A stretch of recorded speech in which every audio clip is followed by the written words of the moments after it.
अगर आप भी अपने घर के कमर्शियल प्लेस का इंटीरियर करवाना चाहते हैं और इस बात से कंफ्यूज है कि इंटीरियर डिज़ाइनर को कैसे हायर करें, तो ये वीडियो आपके लिए। आज हम हर टॉपिक पे बात करेंगे कि इंटीरियर डिज़ाइनर को हायर करने से पहले हमें किन बातों का ध्यान रखना चाहिए और इंटीरियर डिज़ाइनर कैसे हायर करना चाहिए, वो क्या क्या चार्जेस लेते हैं हायर करने से पहले, आपको कैसे कैसे उनसे बात करनी चाहिए और किन किन चीज़ों का ध्यान रखना चाहिए। हेलो गाइस, मेरा नाम है दीपक और मैं एक इंटीरियर डिज़ाइनर हूँ। मेरी कंपनी का नाम है एम्पल इंटीरियर। इस तरीके की वीडियो हम लाते रहते हैं। अगर आपको इससे रिलेटेड वीडियो पसंद है या आप देखना चाहते हैं तो प्लीज़ हमें लाइक कीजिए, सब्सक्राइब कीजिए। आज का वीडियो हमने 3 भागों में डिवाइड किया। सबसे पहला पॉइंट है टर्नकी प्रोजेक्ट्स, जिसमें विद मटेरियल काउंट होता है और इसमें कार्टेज से लेके डिज़ाइनिंग से लेके हर चीज़ इंक्लूड होती है। सेकंड पॉइंट आता है कंसल्टेंसी। इसमें पूरी कंसल्टेंसी मिलती है, जैसे ड्राइंग्स में आपको प्रोवाइड होगी, एग्जीक्यूशन मिलेगा, मटेरियल की चॉइसेस हो गई, तो ये सब चीज़ें होती हैं। और थर्ड पॉइंट आता है अपना item wise. Item wise means कि आप किसी भी डिज़ाइनर को एक पर्टिकुलर पार्ट दे देते हैं, मल्टीपल चीज़ें दे सकते हैं, जैसे किचन हो गया, वार्डरोब्स हो गया, या कोई पैनलिंग होगी, बेड हो गया, या एक स्पेसिफिक स्पेस हो गया कि इस स्पेस में जो आइटम्स आ रही हैं वो आप कर दो। ये हो गया आइटम। ये 3 चीज़ें हैं जिसको हमने आज की वीडियो में डिवाइड किया। सबसे पहला पॉइंट है टर्नकी प्रोजेक्ट्स। टर्नकी प्रोजेक्ट्स में क्या होता है कि सारा मटेरियल इंक्लूड होता है, डिज़ाइनिंग इंक्लूड होती है, 2D 3D एग्जीक्यूशन सब इंक्लूड होता है। इसमें क्लाइंट को परेशानी नहीं होती है, कहीं भी अपना काम छोड़ के जाना नहीं है साइड पे कि ये देखना ये हो रहा है ये नहीं हो रहा। वो सारा काम पहले हो जाता है और जितनी भी लेबर की टेंशन है वो सब डिज़ाइनर के पास होती है। इसमें ये होता है कि हाँ, एक पर्टिकुलर अमाउंट ज़रूर डिज़ाइनर लेता है इन सब चीज़ों के लिए। सपोज़ करिए 20 लाख रुपए का प्रोजेक्ट है, 20 लाख रुपए में आप 15% लेके चलो, वो डिज़ाइनर उसमें रखेगा ही, क्योंकि वो आपको 3D भी देगा, 2D भी देगा और एग्जीक्यूशन भी करेगा, तो वो अपना मार्जिन लेके चलेगा ही। क्योंकि कई चीज़ें बनती हैं, सही बनती है, नहीं बनती है, बाकी क्लाइंट को हैंडओवर सही चीज़ें ही होनी है। तो टर्नकी प्रोजेक्ट्स में क्या होता है कि सबसे पहले क्लाइंट को फ्लोर प्लान बना के देंगे एक 2D का, उसके बाद 3D बना के देंगे। 3D अप्रूवल हो गया, उसके बाद काम स्टार्ट हो गया, तो फिर अप्रूवल के बाद चेंजेस करना मुश्किल हो जाता है। टर्नकी प्रोजेक्ट्स में कोई भी चीज़ एड ऑन्स नहीं हो पाती, क्योंकि पहले ही जितने भी लेबर्स हैं उन सबको समझा दिया गया है, बता दिया गया है, काम स्टार्ट हो गया है, उसके बाद चेंजेस करना मुश्किल हो जाता है।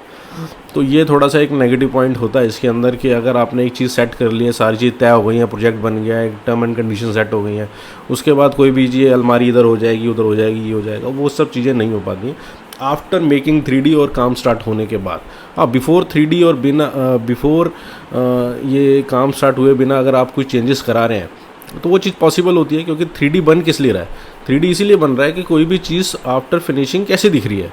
अगर 3D बनने के बाद भी चीज़ें चेंजेस होंगे तो उसमें कन्फ्यूजन क्रिएट होती है, आप भी परेशान होते हैं कि ये 3D में नहीं था, ये कैसे बन गया और वो कैसे हो गया, तो ये चीज़ें परेशानी का सबब ही बनती है बाद में। अब 3D बन गया टर्नकी प्रोजेक्ट्स में, उसके बाद काम स्टार्ट होता है। काम स्टार्ट होने से पहले क्या होता है, सारे मटेरियल की पहले ही डिस्कशन हो चुकी होती है कि कहाँ पे कौन सा प्रोडक्ट लगेगा, प्लाई कौन सी लगेगी और विनियर कौन सा लगेगा, लेमिनेट कौन सा लगेगा, अलमारी के सामने कौन सा लेमिनेट लगना है, कलर कॉम्बिनेशंस कैसे होने, ये सारी चीज़ें सिलेक्शंस हो गई हैं, तभी 3D बन गया।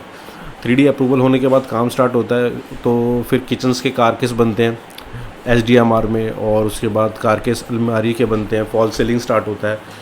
फॉल सीलिंग भी अपनी POP में होती है, POP में सबसे बेस्ट होती है क्योंकि वो उसका थोड़ा सा ड्यूरेबिलिटी ज़्यादा है। जिप्सम में भी अच्छी होती है, ऐसी बात नहीं है, जिप्सम भी काफ़ी ड्यूरेबल होता है, बट उसमें थोड़ा सा वाटर का प्रॉब्लम क्रिएट हो सकता है इन फ्यूचर, बाकी बहुत रेयर चांसेस में ऐसा होता है। और फॉल सीलिंग जब भी आप करवाएं तो पहले उसमें वायरिंग का काम, जब उसके स्ट्रक्चर्स रेडी होता है, तो जब आपकी उसकी चैनल बन जाते हैं तो उसमें वायरिंग का काम होता है। उस वायरिंग का हमें बहुत ध्यान रखना चाहिए, क्योंकि वायरिंग ऐसी होती है, क्योंकि बार बार फॉल सीलिंग में आपको अगर लाइट निकाल के अपनी वायरिंग चेंज करनी पड़े तो आपकी फॉल सीलिंग ख़राब होती है।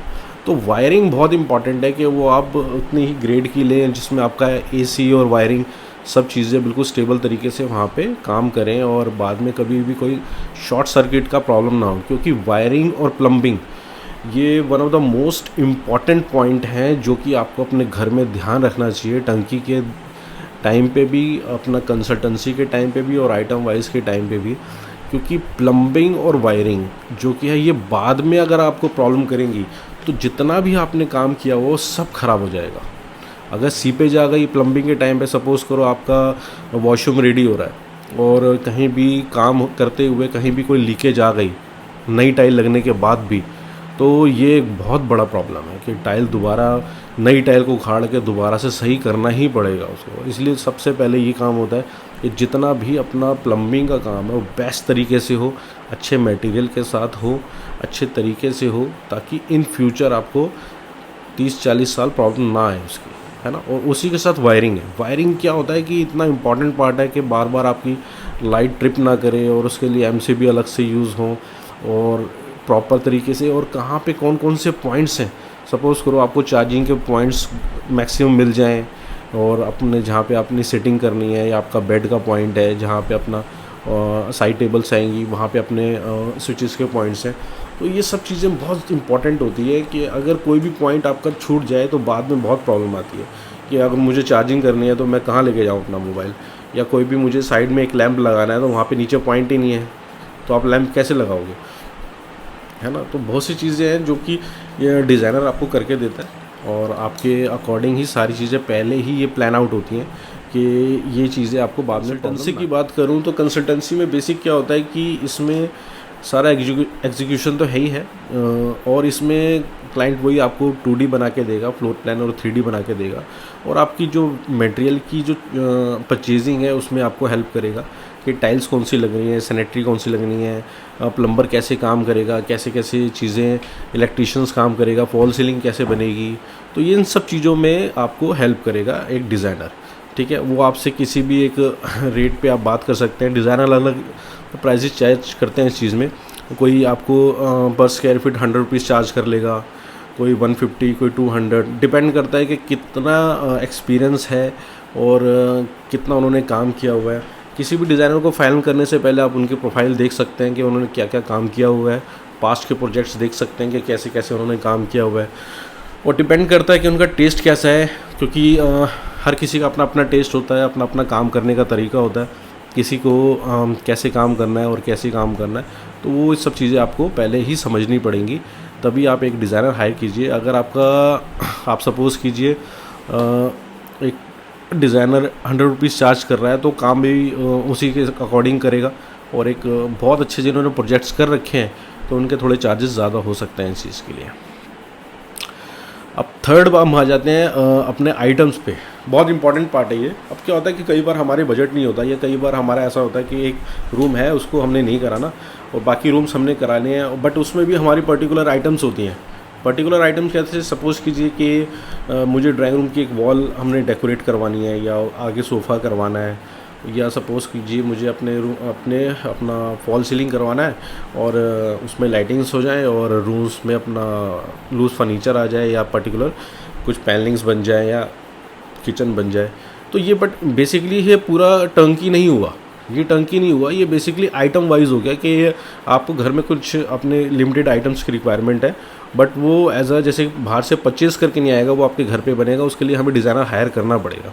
तो उसमें क्या होता है कि एक डिज़ाइनर के लिए आपके साथ बैठ के डिस्कस करता है, और वो आइटम्स फाइनल करके वो आपको एक प्राइस देता है कि ये चीज़ें हैं और ये प्राइस इसके अलग से लगेंगे। तो बेसिकली वो क्या हुआ कि पर्टिकुलर आइटम्स के आपको प्राइस दे के फाइनलाइज करते हैं। तो उसमें ये चीज़ें होती हैं कि अगर बाद में कुछ एड ऑन्स अगर आपने कराना है तो वो आइटम्स बढ़ भी सकती हैं, ठीक है ना। कि सपोज़ करो आपने उसको घर दे दिया, उसमें दरवाजे चौखट ऐड नहीं हुए तो बाद में ऐड हो सकती हैं, या किसी रूम की आपने अलमीरा नहीं बनवाई तो वो बाद में ऐड हो सकता है। तो ये आइटम वाइज जो होता है कि वो पहले ही डिस्कस हो जाता है कि इस आइटम का इतना प्राइस लगेगा पर स्क्वायर फुट, और ये सब चीज़ें, तो ये सब चीज़ें आइटम वाइज कर सकते हैं इस चीज़ के लिए। तो थैंक यू। अगर आपको ये वीडियो पसंद आई हो तो अगर इसके अकॉर्डिंग कोई भी आपको रिक्वायरमेंट हो तो आप बता सकते हैं, और अगर आपको वीडियो पसंद आई तो प्लीज़ लाइक कीजिए, सब्सक्राइब कीजिए हमारा चैनल, और इस तरीके की वीडियो हम फिर लाते रहेंगे। Thank you so much.